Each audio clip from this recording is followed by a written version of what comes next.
दोस्तों, अगर आपको ट्रिक के साथ बिना टाइम वेस्ट की अच्छी प्रैक्टिस करनी है तो आप हमारे चैनल को सब्सक्राइब कर लीजिए। तो चलिए, टाइम वेस्ट ना करते हुए 2012 में पूछे गए ईवीएस के प्रश्नों पर चर्चा कर लेते हैं। पहला प्रश्न है, राजस्थान के किस जिले में पेट्रोलियम निकाला जाता है? पहला है बारां जिले में, भरतपुर जिले में, जोधपुर जिले में या बाड़मेर जिले में। दोस्तों, इसका सही जवाब ऑप्शन डी है, बाड़मेर जिले में पेट्रोलियम निकाला जाता है। दोस्तों, ट्रिक ना हो ऐसा तो हो नहीं सकता, क्योंकि ट्रिक से ही लंबे समय तक प्रश्न अच्छे से याद रहता है। पेट्रोलियम दोस्तों, जिस भी राज्य या शहर में पेट्रोल का कुआं निकलेगा वहाँ लोगों की समझ लीजिए बाढ़ आ जाएगी, बहुत सारे लोग आ जाएंगे। तो पेट्रोल से बाड़मेर, दोस्तों पेट्रोलियम की बाढ़ जब आती है निकलता है तो बाड़मेर में। अगला प्रश्न है, उदयपुर तथा भीलवाड़ा जिले में मिलने वाले खनिज हैं। पहला है जस्ता, सीसा, चांदी एवं तांबा। दूसरा है जस्ता, जिप्सम, गार्नेट एवं सोना। तीसरा है सीसा, चांदी, टंगस्टन एवं तांबा। चौथा है चांदी, रॉक, फास्फेट, टंगस्टन एवं जिप्सम। दोस्तों, उदयपुर और भीलवाड़ा में पाया जाता है जस्ता, सीसा, चांदी और तांबा। अगला प्रश्न है, चंद्र ग्रहण होता है जब? ऑप्शन है पृथ्वी, सूर्य एवं चंद्रमा के बीच होती है। चंद्रमा पृथ्वी एवं सूर्य के बीच होता है। सूर्य पृथ्वी एवं चंद्रमा के बीच होता है। पृथ्वी, सूर्य एवं चंद्रमा सीधी रेखा में होते हैं। दोस्तों, इसका सही जवाब ऑप्शन ए है, पृथ्वी, सूर्य एवं चंद्रमा के बीच होता है। दोस्तों, सूर्य कभी भी इन दोनों के बीच नहीं आता है, आप ये अच्छे से समझ लीजिए। दोस्तों, हम आपको एक ऐसी चीज़ बताने वाले हैं कि आप चंद्र ग्रहण और सूर्य ग्रहण को कभी नहीं भूलोगे। चंद्र ग्रहण होता है जब चंद्रमा सबसे लास्ट में हो। आप इससे इस चीज़ को अच्छे से याद रख सकते हैं, चंद्र से चंद्रमा यानी जो भी सबसे लास्ट में होता है वही ग्रहण होता है। पृथ्वी अगर सबसे लास्ट में होगी तो सूर्य ग्रहण होगा, क्योंकि पृथ्वी ग्रहण तो होता नहीं है, सूर्य ग्रहण और चंद्र ग्रहण होता है। जब चंद्रमा लास्ट में हो तो चंद्र ग्रहण, पृथ्वी लास्ट में हो तो सूर्य ग्रहण। अगला प्रश्न है, राष्ट्रीय पशु है। पहला है मोर, शेर, बाघ, चिकारा। दोस्तों, मोर देखकर इसका सही जवाब मोर मत लगा देना, क्योंकि बच्चे बहुत जल्दी मोर देखकर इसका सही जवाब लगा देते हैं, यहीं वो गलती करते हैं, क्योंकि यहाँ पक्षी नहीं पशु पूछा है और इसका सही जवाब ऑप्शन तीसरा बाघ है। दोस्तों, आपको कमेंट बॉक्स में बताना है राजस्थान का राज्य पशु। अगला प्रश्न है, सूर्य नगरी नाम है। दोस्तों, सेम प्रश्न कई बार रिपीट हुआ है। पहला ऑप्शन है जयपुर का, जैसलमेर का, बाड़मेर का, जोधपुर का। दोस्तों, इसका सही जवाब है ऑप्शन चौथा, जोधपुर का। हमने दोस्तों पहले भी ये ट्रिक बताई थी कि जोधपुर यानी राजस्थान में एक महिला बहुत मशहूर थी, जोधाबाई। आप इसको दो तरह से याद रख सकते हैं, क्योंकि वो बहुत सुंदर थी तो उन्हें देखकर लोगों की आंख में चमक आती थी, और सूरज को देखकर भी बहुत सारी चमक होती है। दोस्तों, इसको ऐसे भी याद रख सकते हैं कि जोधाबाई जब उन्होंने अपना दाह संस्कार किया था तो खुद आग में जल गई थीं। और दोस्तों, आग सबसे ज़्यादा किस में पाई जाती है? सूर्य में। आप इस ट्रिक से इसको अच्छे से याद रख सकते हैं। बाड़मेर में दोस्तों बाढ़ आती है पेट्रोलियम के लिए। सन 1900 माफ़ कीजिए सर दोस्तों, सन 1459 में राव जोधा द्वारा बसाए गए शहर जोधपुर को सूर्य नगरी कहा जाता है। यहाँ उन्हें जो किला बनवाया उसे मेहरानगढ़ कहते हैं। मेहरान का अर्थ होता है सूरज। जोधपुर को मरुस्थल का प्रवेश द्वार भी कहते हैं। दोस्तों, ये जानकारी बहुत ही महत्वपूर्ण है कि जोधपुर को मरुस्थल का प्रवेश द्वार भी कहते हैं। प्रश्न नंबर 7 देख लीजिए, वातावरण के अनुरूप पौधों एवं जंतुओं में पाए जाने वाले शारीरिक लक्षणों को कहते हैं। पहला है अनुकूलन, परिजीविता, रूपांतरण, इनमें से सभी। दोस्तों इसे कहते हैं अनुकूलन। जो वातावरण के साथ ढल जाता है वो अनुकूलन कहलाता है। दोस्तों प्रश्न नंबर 8 है, हमारे राज्य का पक्षी अभयारण्य किस जिले में स्थित है? पहला है सवाई माधोपुर में, अलवरपुर में, या अलवर में, या भरतपुर में, या उदयपुर में। दोस्तों इसका सही जवाब है ऑप्शन चौथा। दोस्तों जब भी सूर्य उदय होता है तो पक्षी अपने घरों से निकलते हैं। आप इसको ऐसे याद रख सकते हैं कि उदय होता है तो पक्षी निकलते हैं। अगला प्रश्न है दोस्तों यहाँ कुछ जानकारी दे रखी है। भरतपुर को 1981 में पक्षी विशेषज्ञ डॉक्टर सलीम अली के प्रयासों से पक्षी अभयारण्य का दर्जा दिया गया। सन 1985 में इसे विश्व धरोहर का दर्जा मिल चुका है। यह बर्ड सेंचुरी साइबेरियन सारस के लिए दुनिया भर में प्रसिद्ध है। दोस्तों ये प्रश्न पूछा जा सकता है कि साइबेरियन सारस के लिए कौन सी बर्ड सेंचुरी सबसे ज़्यादा प्रसिद्ध है।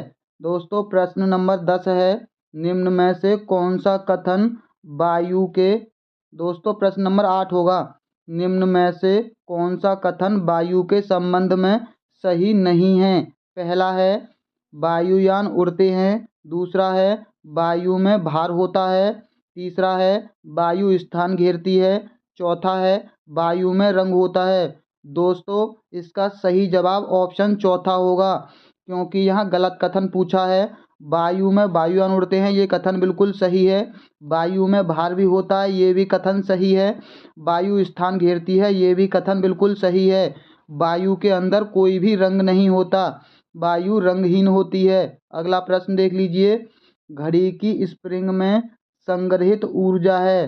पहला है यांत्रिक ऊर्जा, दूसरा है ऊष्मा ऊर्जा, तीसरा है प्रकाश ऊर्जा, चौथा है विद्युत ऊर्जा। दोस्तों घड़ी बंद होती है अंदर से, स्प्रिंग उसकी कहाँ होती है? अंदर, और अंदर की ऊर्जा को यांत्रिक ऊर्जा कहते हैं। इस ट्रिक से भी आप इसे याद रख सकते हैं। पीने के पानी में रोगाणुनाशक डालते हैं। पहला है पोटेशियम परमैंगनेट तथा क्लोरीन, दूसरा है पोटेशियम क्लोराइड तथा क्लोरीन, तीसरा है सोडियम क्लोराइड तथा ऑक्सीजन, चौथा है पोटेशियम सल्फाइड तथा क्लोरीन। दोस्तों इसके अंदर डालते हैं ऑप्शन पहला सही है, पोटेशियम परमैंगनेट तथा क्लोरीन। दोस्तों पानी को शुद्ध करने के लिए क्लोरीन और पोटेशियम परमैंगनेट डालते हैं। मूल्यांकन का मुख्य उद्देश्य है। पहला है अनुशासन बनाए रखना, केवल परीक्षा करवाना, केवल प्रश्न पत्र बनवाना, अधिगमकर्ता की उपलब्धि जानना एवं सुधार करना। दोस्तों अनुशासन नकारात्मक, केवल यानी इसका सही जवाब ऑप्शन चौथा है, अधिगमकर्ता की उपलब्धि जानना एवं सुधार लाना।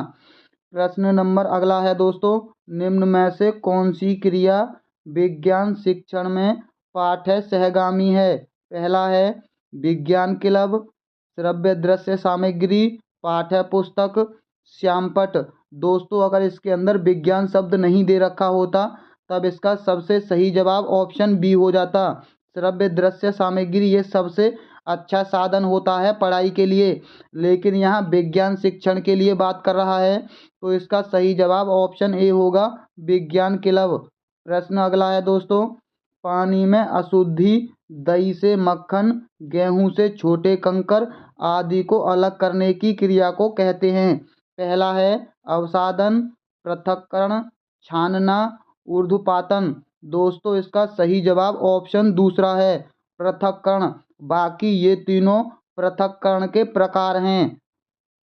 निम्न में से कौन सा कथन सही है? पहला है श्रव्य दृश्य सामग्री छात्रों के लिए उपयोगी होती है, दूसरा है चार्ट एवं ग्राफ श्रव्य दृश्य सामग्री हैं, चार्ट का प्रयोग केवल सामाजिक विज्ञान में किया जाता है, शिक्षण में कुशलता के लिए श्रव्य दृश्य सामग्री महत्वपूर्ण नहीं है।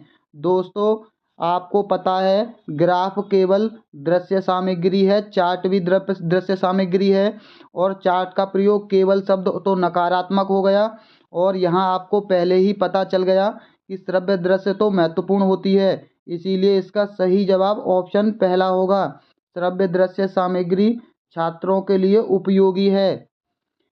परीक्षण की वास्तविक रचना से पूर्व उसकी प्रारंभिक जांच कर लेनी चाहिए। इस प्रारंभिक जांच को कहते हैं, पहला है परीक्षण की योजना बनाना, दूसरा है परीक्षण की तैयारी करना, तीसरा है पायलट स्टडी यानी परीक्षण दौर, चौथा है अंतिम प्रारूप। दोस्तों इसका सही जवाब ऑप्शन तीसरा है। इसे पायलट स्टडी या परीक्षण दौर कहते हैं। अगला है निम्न में से कौन सा सही कथन है। पहला है एकल परिवार में दहेज प्रथा सामान्य बात है, दूसरा है एकल परिवार में बाल श्रम सामान्य बात है, दहेज तथा बाल श्रम सामाजिक बुराइयां हैं, दहेज तथा बाल श्रम शहरों में सामान्य बात है। दोस्तों ये बुराइयों टॉपिक से प्रश्न दे रखा है, तो इसका सही जवाब बुराइयां होगा। दहेज तथा बाल श्रम सामाजिक बुराइयां हैं। मानव शरीर हड्डियों का ढांचा मात्र रह जाता है, इसका कारण है, पहला है लंबे समय तक तंबाकू ग्रहण करने से, लंबे समय तक शराब का सेवन करने से, परिवार के लोगों द्वारा नशा करने से, परिवार के लोगों द्वारा तंबाकू ग्रहण करने से। दोस्तों इसका सही जवाब ऑप्शन ए है, लंबे समय तक तंबाकू ग्रहण करने से। अगर दोस्तों किसी ऑप्शन में ए और बी दोनों सही होता तो उसका सही जवाब ऑप्शन ए और बी दोनों सही माना जाता, क्योंकि ये दोनों चीज़ें सही हैं। लेकिन इन दोनों में जो सबसे ज़्यादा कारगर है इस प्रश्न के लिए वो है ऑप्शन ए, लंबे समय तक तंबाकू ग्रहण करने से। अगला प्रश्न देख लीजिए, कौन सी सामग्री घर बनाने में काम नहीं आती है। दोस्तों ये तो बच्चों वाला प्रश्न है, सीमेंट, लोहा, पत्थर, स्कूटर। दोस्तों इसका जवाब आप लोग हमें कमेंट बॉक्स में देंगे।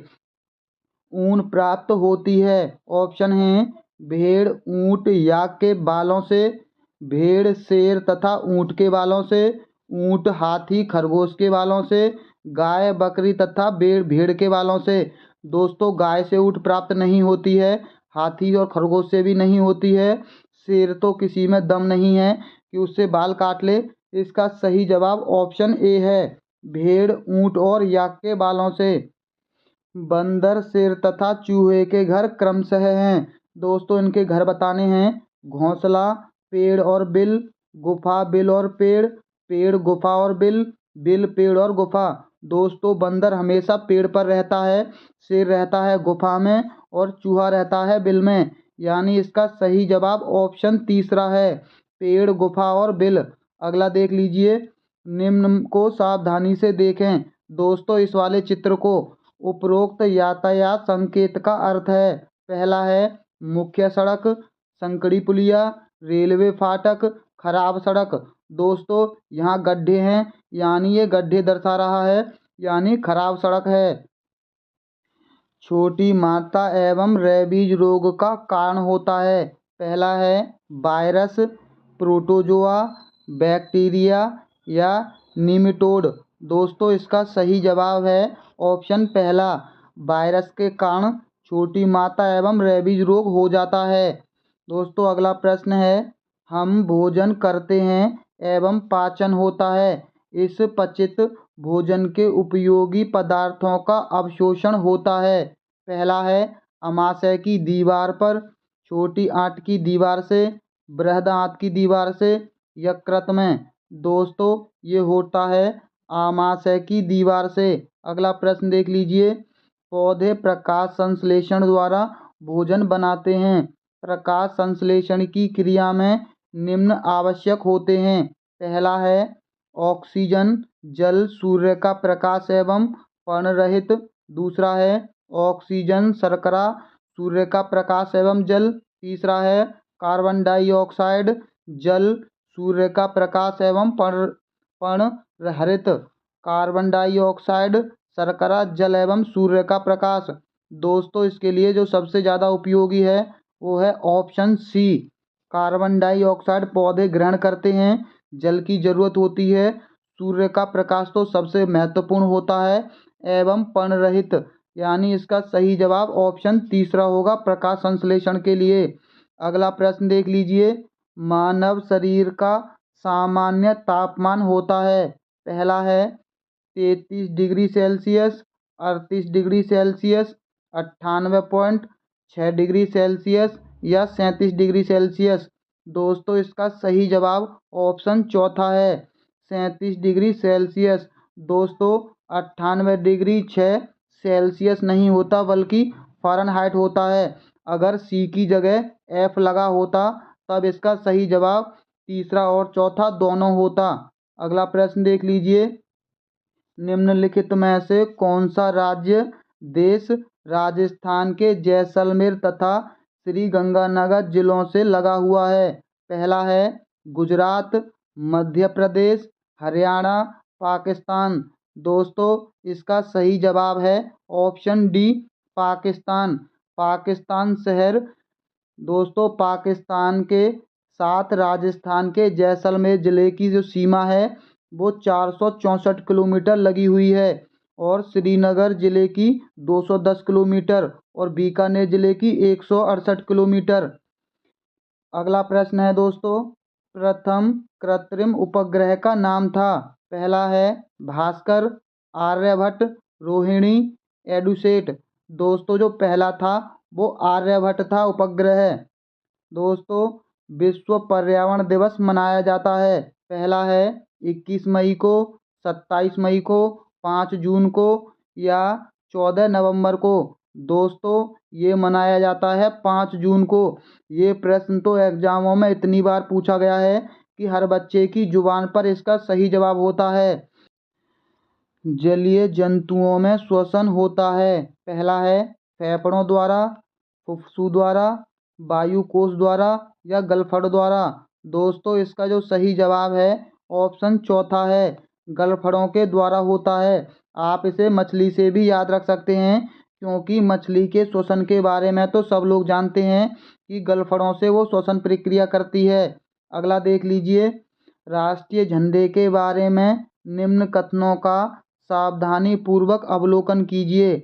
पहला कथन है दोस्तों, सबसे ऊपर केसरिया रंग त्याग एवं बलिदान का प्रतीक है। दूसरा है बीच में सफ़ेद रंग शांति का प्रतीक है। तीसरा है मध्य में चक्र शांति एवं खुशहाली का प्रतीक है। चौथा है नीचे हरा रंग शांति एवं खुशहाली का प्रतीक है। उपरोक्त कथनों में से निम्न में से सही कथन है। दोस्तों जो इसका सही जवाब होगा वो होगा ऑप्शन तीसरा, क्योंकि मध्य में चक्र शांति एवं खुशहाली का प्रतीक नहीं है। दोस्तों उसमें 24 तिल्लियाँ हैं और वो दिन के 24 घंटे तत्पर रहने के लिए प्रतीक है। इसका सही जो जवाब है वो ऑप्शन तीसरा होगा। पहला, दूसरा और चौथा कथन बिल्कुल सही हैं। दोस्तों अगर आपको हमारी वीडियो अच्छी लगी हो तो आप हमारी वीडियो को लाइक और हमारे चैनल को सब्सक्राइब ज़रूर कर लेना, क्योंकि दोस्तों इतनी देर में हमने आपको 30 प्रश्न बड़े अच्छे से प्रैक्टिस करवाए हैं। अगर आप यही प्रश्न किसी और चैनल पर देख रहे होते तो आपका 1 घंटा अब तक बर्बाद हो गया होता। दोस्तों जो काम कम समय में किया जा सकता है, फालतू की बातों में 1 घंटा बर्बाद क्यों करना।